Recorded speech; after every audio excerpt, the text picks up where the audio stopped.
You want to have a sausage egg McMuffin that you made at your house and you want to put it on your penis platter and you want to take a picture? That's totally fine, right? But when you take a picture when you're completely naked, oh yeah, and you put the penis platter to cover your penis, why?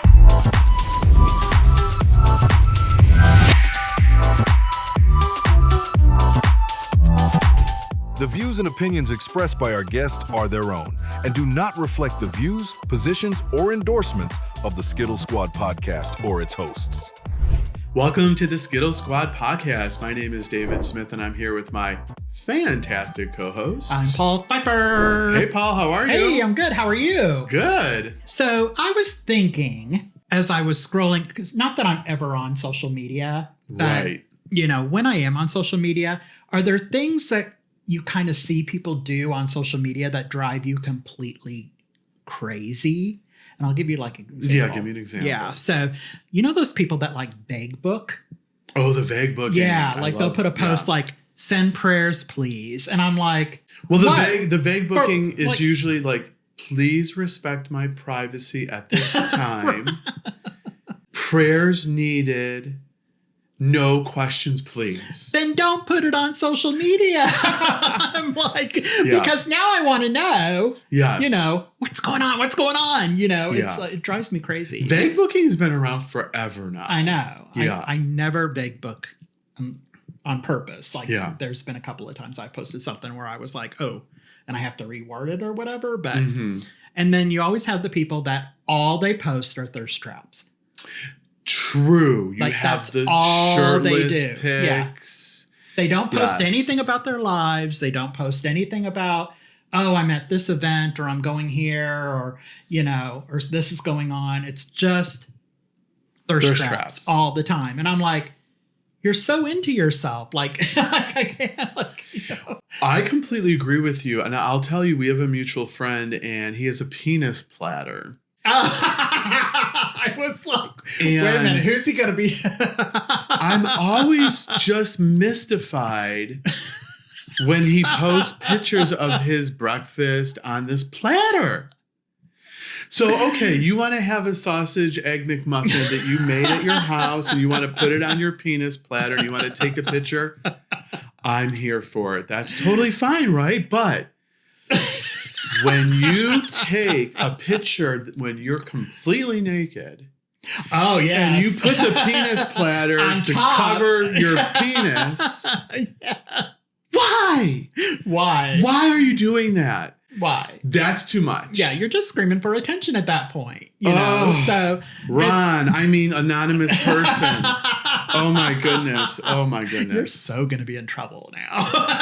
Well, I mean, again, there's more people in the world that are named Ron. No, I just feel like, you know, it's great to post a selfie here and there, you know, if you're out and about or whatever. But those people that's all they do is just post selfies of themselves. You have to wonder, you know, are you doing it just for attention or are you that into yourself that you just think? Yeah. You know? Well, it's interesting. So, and I won't profess to really get deep into this, but there was something I had seen recently where someone asked ChatGPT like what they thought about the human species, like let's say like 200 years from now. And the answer came back that we were trying to kind of show our lives through social media, and we were kind of trying to impress everyone with our social media accounts and things like that. And really the bottom line came down to, it was just pointless. Yeah. It's like, wait, are you fooling the people that are watching, or are you fooling yourself, or both? I mean, I don't know. I mean, there's a double-edged sword. I mean, I've had friends that will call me up and tell me that they just had a horrific argument with their husband and they might get separated. And then 2 hours later, there's a bouquet of roses from their husband on social media, and, you know, they love each other so much. Great. Okay, that's another thing that drives me crazy because, you know, especially in our community, like they'll post something with this, oh, here's my boyfriend, he's the love of my life, and then they break up, and then 2 weeks later they've got another picture posted of a different guy who's a different love of their life, and I'm like, come on. Yes, David, I mean, that has happened before. I've seen that happen before. I'm like, come on now. Yeah. They can't all be the love of your life.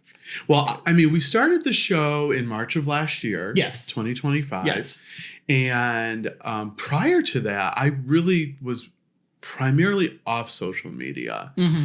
So now with having the podcast, it really, it feels almost like a rabbit hole. It is. You kind of go down this rabbit hole where, obviously we want to promote our shows and our amazing guests.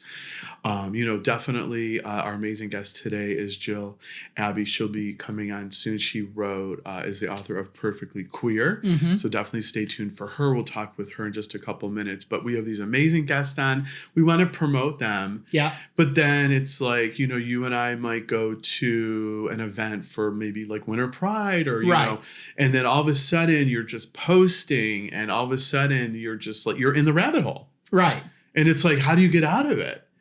I did try to take a break from social media over the last couple of weeks, but I mean, you can't ever, I think when you have a business, because that's the bottom line, really, the podcast is our business. Yeah. Yeah. It's a great hobby. We love it, things like that. Right. But, when you have a business, you can't fully get away. Yeah.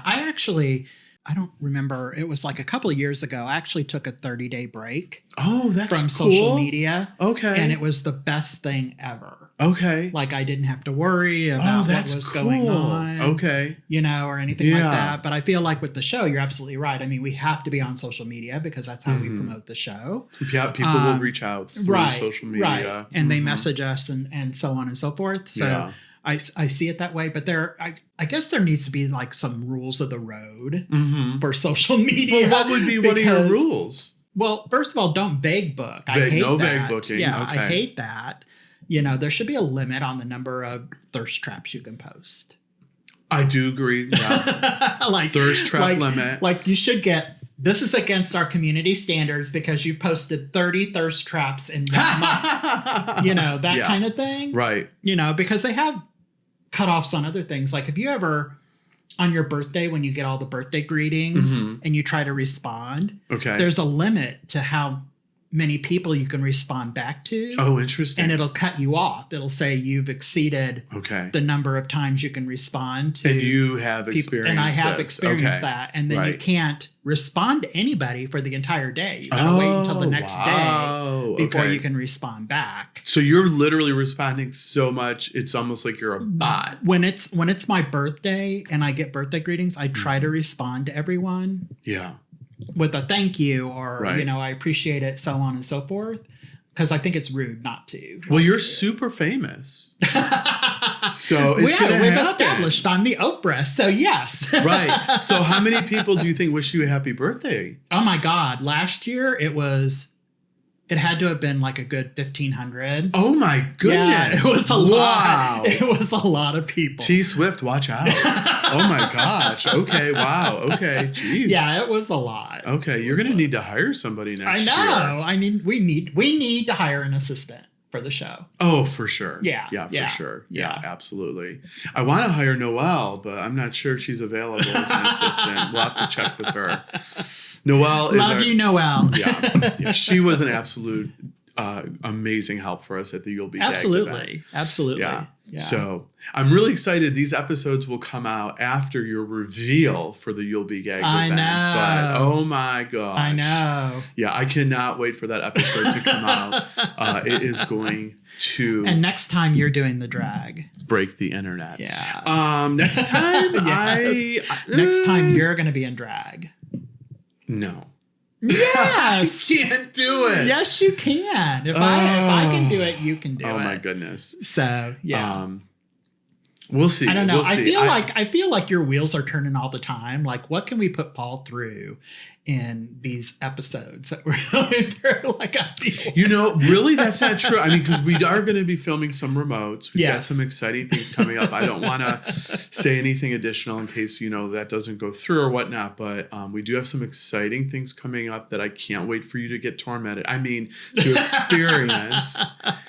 But yeah, I mean, you on New Year's Eve, you said you were willing to do anything. I'm willing to be the guinea pig for the show. Yeah, for sure. Yeah. So, I mean, you really, I will give you, with all sincerity, 100% props for the You'll Be Gagged event. That was really hard. You pushed yourself out of the comfort zone. You raised a ton of money for Winter Pride. You brought out a great number of people to the event. It was raining. It was really bad weather conditions, and you went up there and you really slayed it. Thank you. Applaud you for doing that. That was really great. As much as I gripe about it, it was fun. I don't think I may do it again for some other events or something like that if I was asked. But it'd have to be for charity. It wouldn't be something that I would do like on a regular basis. Yeah. I mean, because that's a lot of work. Right.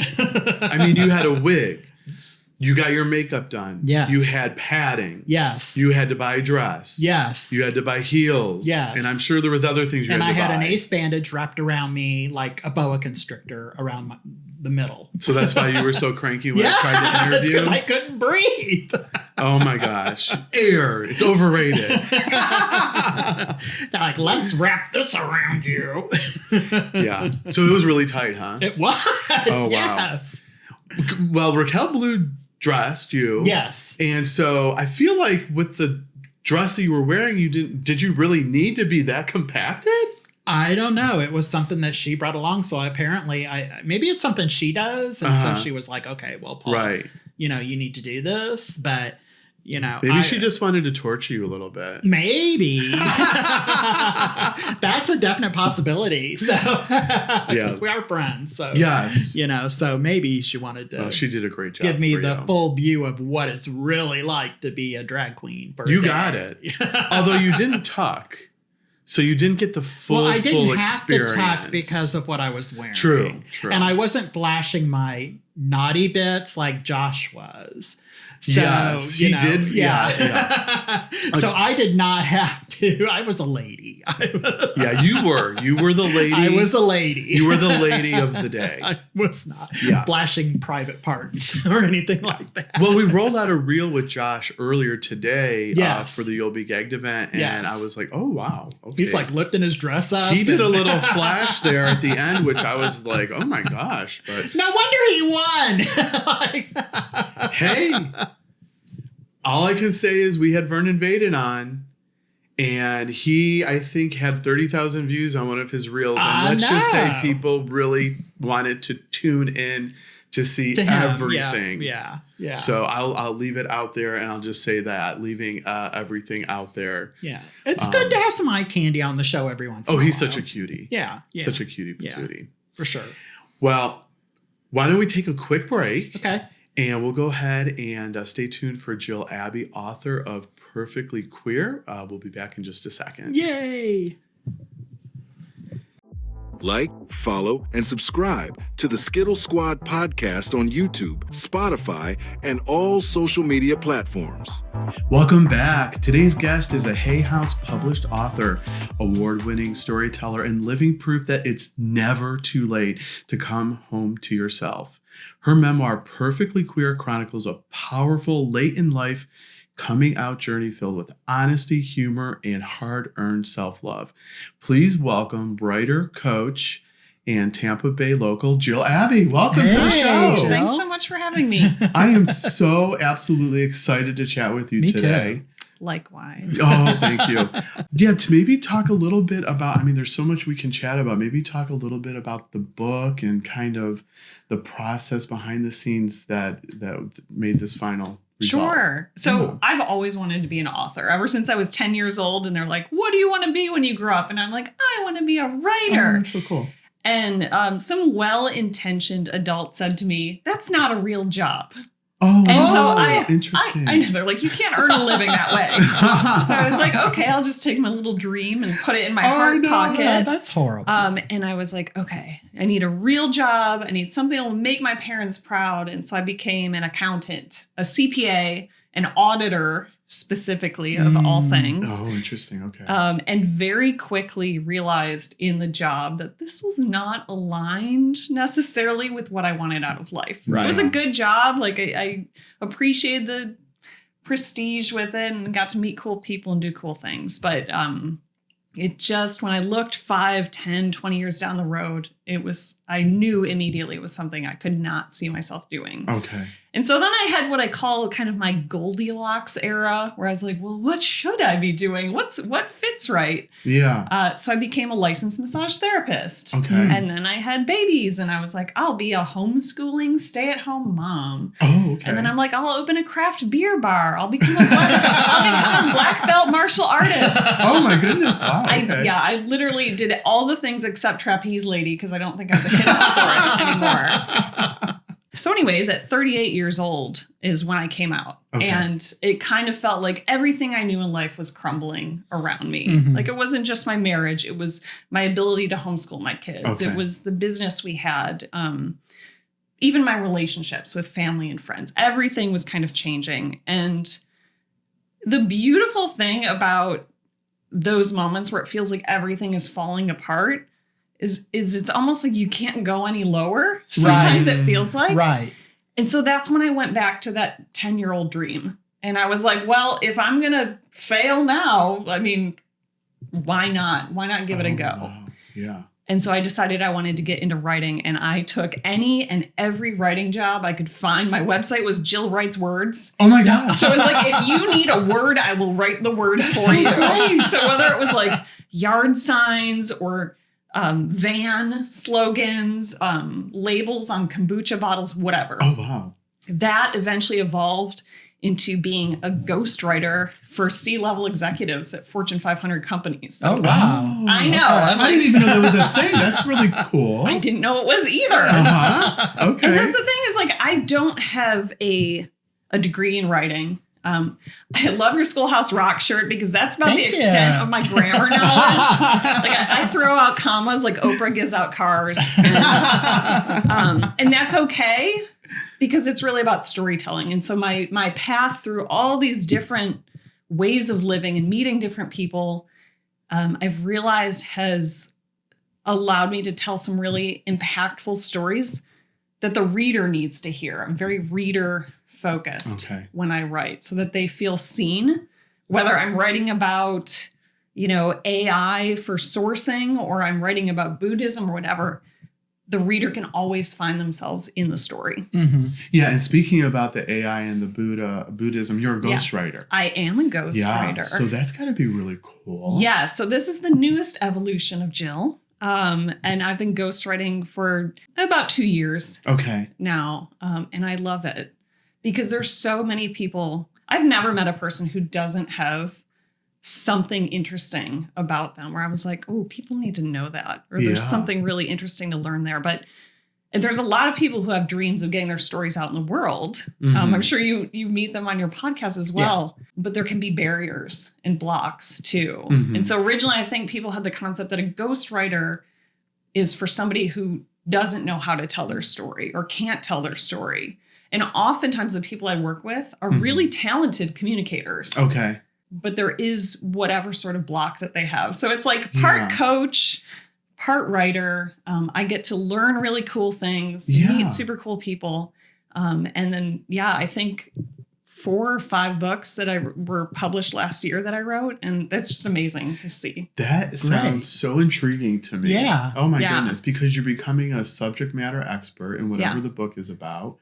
And you're also that coach component. Right. So do you find when you're coaching these people that they do have maybe like an internal block and they don't want to release like maybe some information and like you work through that with them? Oh, for sure. Okay. It is writing. So I got into writing because it was the cheapest form of therapy I could find. Mm-hmm. It's like, nobody's going to believe this shit. I'm just going to write it down. Right. And really, so that's how I got started in writing. And there's there are a lot of people who enjoy writing for therapeutic purposes. That's not always the story we need to put out in the world. So for people who need that discernment to know, like, this is a story for everyone, or this is a story just for you, I help with that. There's a lot of people with imposter syndrome. I hear a lot of people saying, like, well, who am I to write a book about whatever? And I was like, well, who's going to give you permission? You know, it's really never going to happen. You just have to take the step. There's vulnerability when, you know, especially writing memoirs, we're pulling other people up on stage with us who didn't willingly want to be there. What an interesting dynamic. Yeah. And so it's assuring people that you have the right to tell your story and you own your story. And also you can do it in a way that doesn't harm other people. Every now and then I'll have someone approach me that I can tell they want to do like the gotcha piece. Like, I'm going to get back at my parents. I'm going to get back at my ex. Okay. And I'm like, that's for your journal. Honey. Interesting. Right. We're not going to write that. Okay. Because really at the end of the day, every single thing I write, whatever it's about, I want it to make the world a better place. I want someone to feel more seen. I want someone to love themselves better. I want someone to feel more understood. And so if it is with the intention to hurt another person, I'm just not going to pick that up. Wow. Well, let's talk about your book. Because I'm sure you probably had that experience when you wrote this book. I mean, you had your children, your husband at the time, your family, obviously. Yes. So how did you have them read it first? Or? Well, it's funny because when I won a contest with Hay House Publishing. Okay. I never expected that this would be a book out in the world. It was originally like me writing, not emoting in a journal, but kind of like writing my story like an observer because life felt stranger than fiction. So I was like, I need to write this down. This is weird. Yeah. And then I let some friends read it and they said, well, Hay House is doing this contest. You can submit your book. I originally was not going to submit it because they didn't have any LGBTQ plus subject matter books in their library. I was like, this is not their thing. In addition to that, I had family members who said, nobody needs to hear your story. The gays have Ellen. And I was like, what? Oh, okay. Oh my goodness. Okay. Wow. Yeah. So if you need anything, just refer to Ellen. She's got the answers. So I was like, well, thank you for your opinion. And I think in some ways, I knew that there were people who wanted to try and silence my voice. And sometimes the best way to do that is to convince someone that they're going to hurt other people. Yeah. Yeah. And I realized that this book wasn't to hurt anyone, and that I was writing the book that I needed to read when I was feeling at my lowest point. And so I just kept that reader in mind the entire time. Like that I could see them sitting at home in their chair. What do they need to hear? Mm-hmm. What's going to feel healing to them? What's going to make them laugh? Like when life's heavy, like, make it funny at least. Yeah. Oh my God. Absolutely. Yeah, for sure. So absolutely.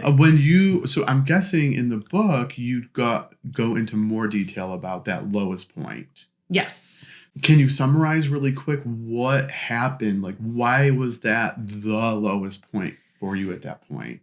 Yeah, I love that you're asking that too, because I think we have a lot of preconceived notions about what rock bottom looks like for some people. Yeah. For me, it wasn't in my bank account. It wasn't on the Zoom divorce hearing that we had. It's when I felt like that inner light, that will to keep going forward was almost out. Oh, wow. Like it was just, life was just really hard and there was a lot of unknowns. Yeah. Mm-hmm. And I like known because that auditor still lives inside me. Right. So I was like, it's this or it's this. Wow. And so it was like living in a lot of murky what comes next. And when you do have the voices of people that you really care about questioning you and saying, are you sure you want to do this? Mm-hmm. There's no going back. Right. You start to question yourself. And that's what I found a lot of readers who are in that kind of questioning phase of their life and pick up the book. that's what they gravitate to most, because they're like, I know who I am, and also I don't. I find myself questioning myself constantly. Like, do I really want to do this? Is it really worth it? Mm-hmm. And you said you were 38 when it happened. I was 38, yeah. And I do think I know you're going to be shocked. I'm older than 38. What? And so I know. But I think when you do get to that point, you do sometimes start, I guess they call it midlife crisis, but you do start questioning. I hate using that word, midlife crisis, but you do start questioning, like, things start just getting into a pattern. Okay, it's Christmas again. I have to go buy toys for the kids. Okay, you know what I mean? And you're just like, all of a sudden 40 years go by and you're doing the same thing over and over again. And so, yeah, it's interesting to kind of hear that that's kind of when it hit you around that time. Yeah. Well, and I had read Bronnie Ware's book, The Top 5 Regrets of the Dying. Mm. And the number one regret of the dying is that they wish they had lived a life that was true to them as opposed to what other people wanted for them. Yeah. Okay. And that was like a ghost that haunted me for years. Wow. Because I knew for so long that I was gay. Right.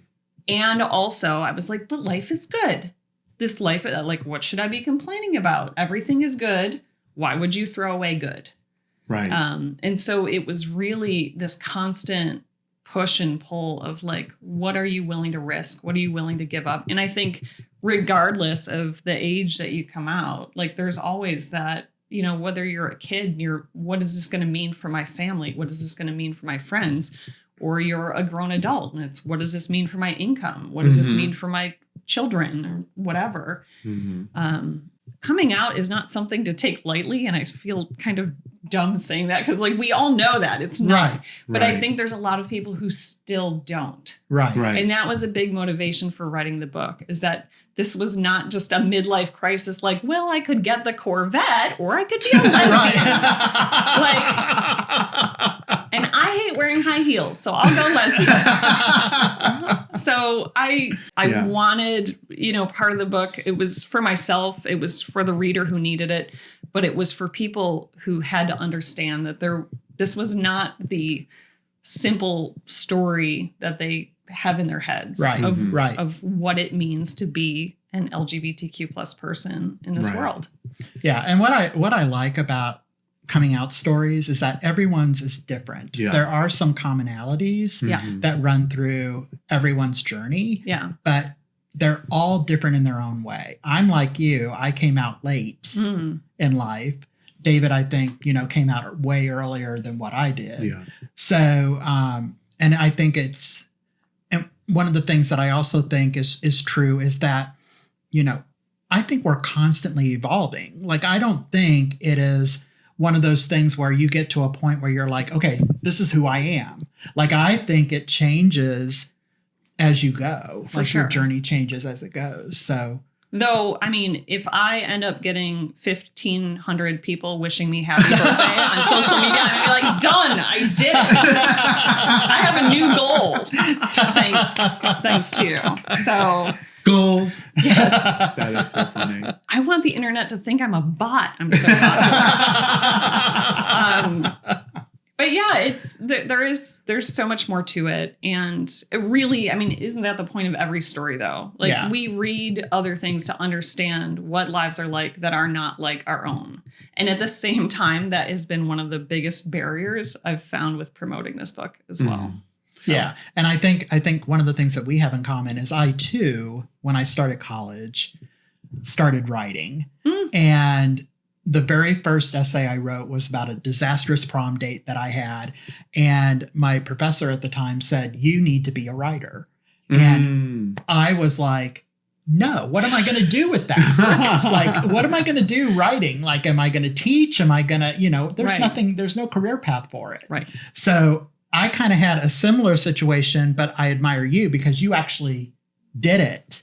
Whereas I went back and did the business thing and, you know, and that's well, you just have to hit a life low. Right. So that's not that I wish that for anyone, but like, it helps. But it's admirable. You put yourself out there. You're like, I'll do anything. I'll write anything. And so they usually do say that's part of the journey is just start Yeah. something. Yeah. Absolutely. Yeah, for sure. So have you heard from folks that have read your book that you've, like any stories or that you could share? Or I freaking love it. It's probably one of the coolest parts to putting our stories out in the world is to hear from people who are like, thank you, I needed that. Yeah. oh, that's great.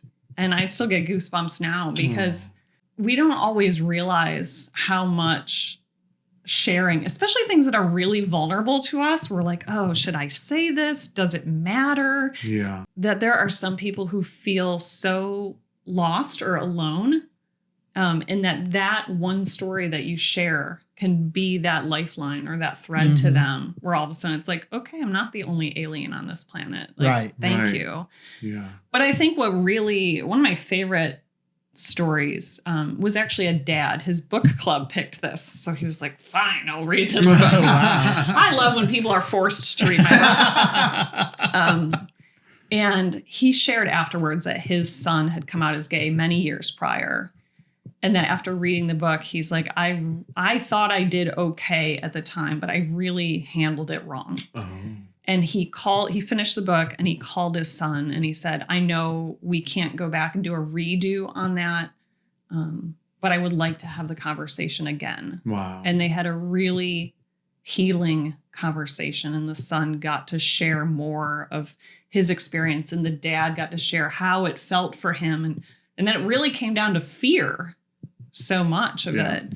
And that he wasn't scared anymore. And he was so proud of his son. And to know that there are relationships that can be repaired from my story that includes, knock-knock jokes about softball players or whatever. It's like, it's just really amazing to me. And I've had other people too who have recently come out and they're like, I just don't have the language or I don't have the words. I don't know what to say to people. And so they just slide them a copy of the book and they're like, read this. This may explain something. And I think that's really cool too. Yeah, the impact that you had on their lives is just tremendous. You reshaped their entire life. Yeah. Yeah. And so that's just amazing. Those relationships now will be so much stronger just because of the book that you wrote. Yeah. That's powerful. Wow. It's so cool. Love that. And that's one reason I love doing the show here is, even if it's just impacting one person in the positive. Right. Yeah, for sure. We're looking at you. Yeah. Nice. We're looking at you. Oh my gosh, that's very powerful.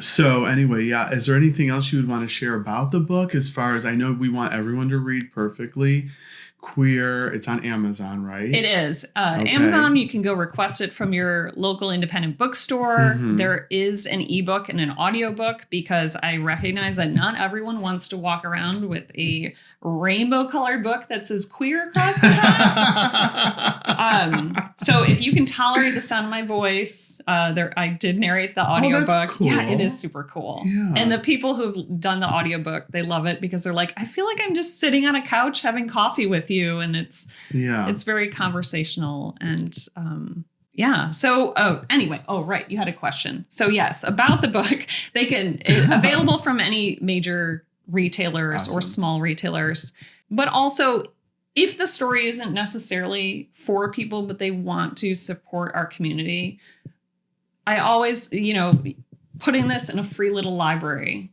where the right person can find it, or any LGBTQ community centers or health centers they have around where there's a waiting room that somebody might want to read. I have probably undiagnosed ADHD. So the chapters are very short. They're very bite-sized, easier to read. I don't have attention to write anything much longer than that. And so again, you never know if that's the story, the chapter that a person picks up and it flips a switch for them. Yeah. So really just helping get the book out in the world and share it with whoever we can need use to it. make sure it's out there for Yeah, sure. absolutely. Yeah, absolutely. And can I do my PSA? Yeah, Of course. Okay. Because I found that this was another light switch moment for people. I do terrible at book fairs. Nobody wants to come up and talk to me unless they're out and they're all about it. So I got really frustrated one day and took my dry erase board and I wrote, if you don't have to be a murderer to read murder mysteries, you don't have to be gay to read this book. That's so true. I love that. And I'll see people and they laugh in the background. I'm like, if you think that's funny, you should see what's in here. But it opened up so many conversations, and so many people, it's almost like they need permission to become part of the community. Mm-hmm. Yeah. Even though there's so many things where it's like all are welcome. Like you can go to Pride if you're straight and cisgender or whatever. You can read this book. There's so many ways that we learn from different people, but for some reason I could feel the invisible barrier that people had of like, well, this maybe isn't for me. But the reality is every single person out there, if they're not queer, they know somebody who is. Mm-hmm. Somebody in their life is. Right. Yeah. So, and there's so much more in it. I mean, it's called Perfectly Queer because I am a recovering perfectionist and people pleaser. There's accountants who need this book. I don't know. So I'm sure there is. right. Oh my god. They need healing. They do. Yes. Yeah. I mean, that's so hard with accountants because, like you said earlier, it's black or it's white. Right. That unknown, that gray area in the middle, it doesn't work. Accountants don't do gray. No. So you're also a coach. Mm-hmm. So I just love that. Maybe share a little bit about your experience. Are you like accepting new coaching clients? Yeah. So I work with people, coaching specifically related to books, in all aspects of the writing process. Okay. So I really love working with the people who say, I have a dream to release a book. I don't know where to start. Okay. Mm-hmm. And oftentimes, especially with memoir, where we have all the stories, we have all the life experiences, it's really hard to decide, like, Sure. what is that first chapter? Mm-hmm. And please do not make it, I was born on a cold day in Buffalo, New York. Like, so guiding them through that, guiding them really to get to the end of the first draft of that manuscript, Okay. because that is such a key point. Once that hurdle has been crossed, it's so much easier to get to the publishing finish line. Okay. But I love coaching people through that. And I am always taking on new folks who want to work with That's me. so exciting. So Yeah, that's wonderful. I love it.